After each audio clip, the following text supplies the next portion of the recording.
കെനിയയിലെ നെഹ്റുവിൽ വിനോദയാത്രാ സംഘം സഞ്ചരിച്ചിരുന്ന വാഹനം അപകടത്തിൽപ്പെട്ട് മരിച്ച 5 മലയാളികളുടെ മൃതദേഹം നാട്ടിലെത്തിച്ചു. ഞായറാഴ്ച രാവിലെ 9:30 ഖത്തർ എയർവേസ് വിമാനത്തിലാണ് മൃതദേഹങ്ങൾ നെടുമ്പാശ്ശേരി വിമാനത്താവളത്തിൽ കൊണ്ടുവന്നത്. മൂവാറ്റുപുഴ സ്വദേശിനി ജസ്ന, മകൾ റൂഹി മെഹറിൻ, മാവേലിക്കര ചെറുകോൽ സ്വദേശിനി ഗീത ഷാജി ഐസക്, പാലക്കാട് മണ്ണൂർ സ്വദേശിനി റിയ ആൻ, മകൾ ടൈറ റോഡിഗ്രസ് എന്നിവരുടെ മൃതദേഹങ്ങളാണ് നാട്ടിലേക്ക് എത്തിച്ചത്.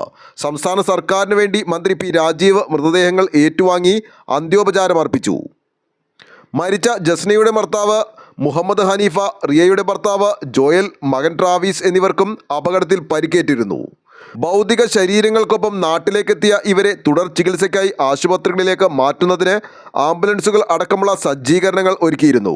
മൃതദേഹങ്ങൾ ബന്ധുക്കൾ ഏറ്റുവാങ്ങി 5 ആംബുലൻസുകളിലായി വീടുകളിലേക്ക് കൊണ്ടുപോയി. ജസ്ന, മകൾ റൂഹി മെഹറിൻ, റിയ, മകൻ ടൈറ റോഡിഗ്രസ് എന്നിവരുടെ മൃതദേഹങ്ങൾ ഇന്ന് തന്നെ സംസ്കരിക്കും. മാവേലിക്കര സ്വദേശി ഗീതയുടെ മൃതദേഹം എറണാകുളത്തെ സ്വകാര്യ ആശുപത്രിയിൽ സൂക്ഷിച്ചിരിക്കുകയാണ്.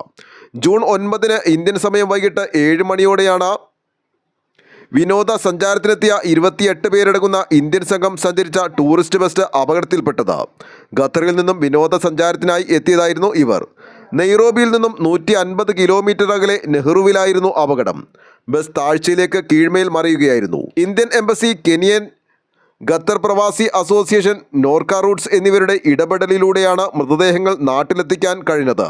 യെല്ലോ ഫീവർ സർട്ടിഫിക്കറ്റ് ആവശ്യമാണെന്ന നിബന്ധന ഭൗതിക ശരീരങ്ങൾ വേഗത്തിൽ നാട്ടിലേക്ക് എത്തിക്കുന്നതിന് അവസാന നിമിഷം പ്രതിസന്ധി സൃഷ്ടിച്ചിരുന്നു.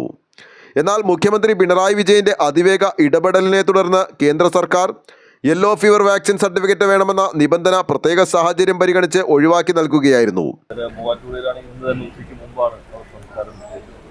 ഒട്ടും സമയം നഷ്ടപ്പെടുത്താതെ അവർ ജനകീയർക്ക് ആവശ്യമായിട്ടുള്ള സൗകര്യങ്ങളും മറ്റു സൗകര്യങ്ങളും ചെയ്തിട്ടുണ്ട്.